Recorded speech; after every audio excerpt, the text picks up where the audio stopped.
Not only is Mario and Luigi Brothership good, it's one of the best games of the year by far. It's kind of crazy to think that all the best titles for Nintendo Switch were really backloaded this year. Everything I can think of seems to be have come out in the past 3 months or so. But it is worth talking about Mario and Luigi specifically because this is, I think, the Nintendo series that has been damage controlled the most over the past decade. Most everything else is a spin-off of some successful thing or, you know, is a really well received return to form in Super Mario Party or uh, there was there was a lot of backlash towards Mario and Luigi back in the day. If for those of you who weren't there to see it, the way Mario and Luigi was treated around the time that the paper fags were beginning to get uppity about not getting the Thousand Year Door 2, you have no idea, okay? Because we were regularly getting new Mario and Luigi games after the Thousand Year Door came out, right? Superstar Saga came out, was a huge success. We got sequel after sequel after sequel. Partners in Time in 2005, Bowser's Inside Story in 2010, Dream Team in 2013, Paper Jam in 2015. And the paper fag seethed. They did not like the fact that Paper Mario was going through radical changes while Mario and Luigi stayed pretty much the same, right? They did not like that at all. And as a result of that, for some inexplicable reason, Mario and Luigi began to be hated by these people, right? People like Arlo would make statements about like how Mario and Luigi couldn't replace Paper Mario and how it wasn't a good enough RPG for them, right? You saw lots of these people come out and like denounce the games, calling them cheap and lazy, calling them stale and derivative, and like mocking like them not having partners and stuff like that. It was all really goofy and ridiculous, right? Especially considering Mario and Luigi is and always has been better than any Paper Mario game. But when you look back at that period of time, you begin to realize just how bad things were back then, right? Dream Team was a massive, huge success story, and yet nobody really talked about it or addressed it at all, right? Paper Jam was one of the major highlights of E3 2015, which some ignorant pretendo YouTubers will try and tell you is one of the worst Nintendo showcases ever. It was actually fantastic.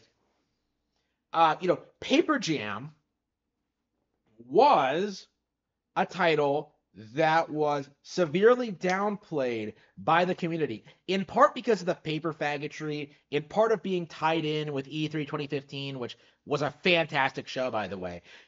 We in part because of just like the sheer hatred and contempt for Nintendo that peaked in the 2015 period, right?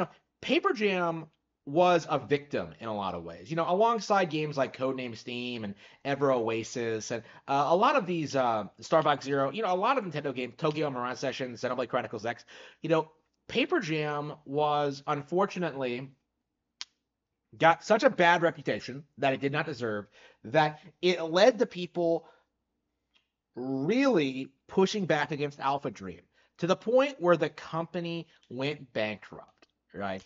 In part because of its own mismanagement, but the really tepid response to the remakes of the first and third Mario and Luigi game did not help matters whatsoever.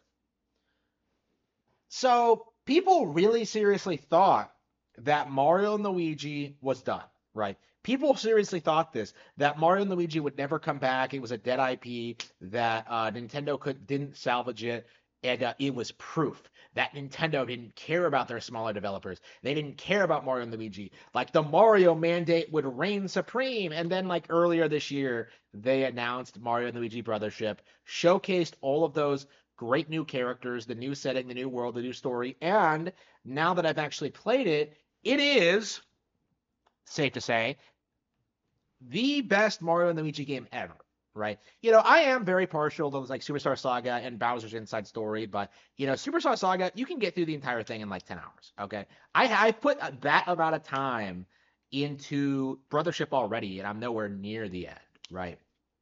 These games used to have an issue with like being too short end up being too repetitive. But Brothership really corrects all those issues.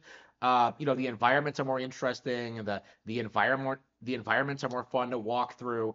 The combat is better. The boss fights are amazing. The characters have real arcs to them, right? It's not just that they have an interesting personality or background. Like they actually go through character development and are actually invested in the plot.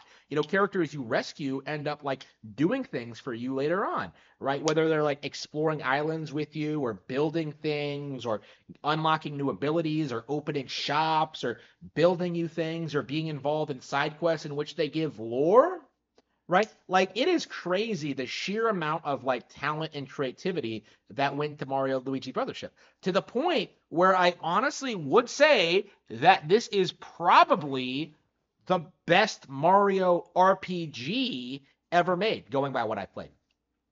So with that being said, with like my initial thoughts, like being out there, like this is one of the best games of the year, one of the best Mario and Luigi games, one of the best Mario RPGs, period. Hopefully, it outperforms the Thousand Year Door remake and Super Mario RPG. Like looking at all of that, looking at everything this game has done, how exactly can we justify IGN's 5 out of 10 review? Okay, like did they mean it was number 5, the top 10 best games of the year? Like did they mean that like this game was a 5 out of 5, like an X Play score, but they accidentally like gave it a 10, like which looks ridiculous. Like what exactly does Brothership do to justify such a ludicrously low score? Right. This is like something that Game Informer or like X Play would give to like a Mario Party game, right? This is the same kind of like this is like some kind of cope right out of like the 2000s, right? Like, well, it's not a real RPG. Like, it's not mature enough. Like, ooh, like, it's just a cope. Completely unwilling to address like the actual quality. They're unwilling to address the improvements from older games. They're unwilling to acknowledge the new mechanics and the additions and the qualities that makes Brothership truly special. No, instead they just give some vague statement that like the revival is disappointing, which any real fan of the series could tell you from the trailers was not true at all. Right? Like this is absurd to me that IGN feels comfortable giving a 5 out of 10 to Mario and Luigi Brothership while doing damage control for Dragon Age Veilguard, Dustborn, and Concord. Okay, like when you look at the big epic fails from game journals recently, right? When you look at like the Golden Joystick Awards, when you look at the Game Awards, what they tried to pull last year, when you look at like IGN in general, right? When you look at what's going on, how exactly can anyone take these people seriously? Like, why exactly would I ever respect IGN's take on anything?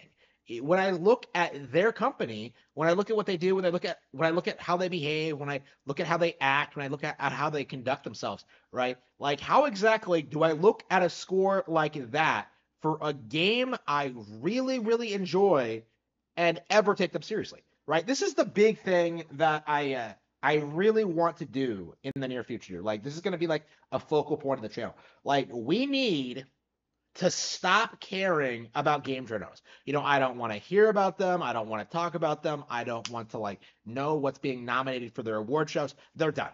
Okay. They have been so thoroughly discredited. There's really no reason to really address what they say at all because they are not an authority figure, right? Nobody goes to IGN to see whether or not they should buy like Mario Luigi Brothership. Especially when you can look at any other website and see relatively positive scores, right? Like again, one of these things is not like the other. Like IGN cannot downplay new Nintendo games. It just isn't going to happen. They are going to suffer the same fate that every other game journalist has suffered over the past decade and just slowly lose all credibility as all of their predictions ring false, right? A decade ago, it was Colin Moriarty and his ridiculous, like, PlayStation Vita will destroy the Nintendo article. But now we have, like, the same group of people like trying to rally against the next piece of Nintendo hardware, trying to downplay like Mario and Luigi Brothership, The Legend of Zelda Echoes of Wisdom, Super Monkey Ball, like all these great games that came out this year. Princess Peach Showtime, right? Like, these are the people who tried to gaslight you into thinking Astrobot outsold Mario Wonder, right? Again, this is what we need to talk about. This is what we need to address, is that these people cannot be trusted whatsoever.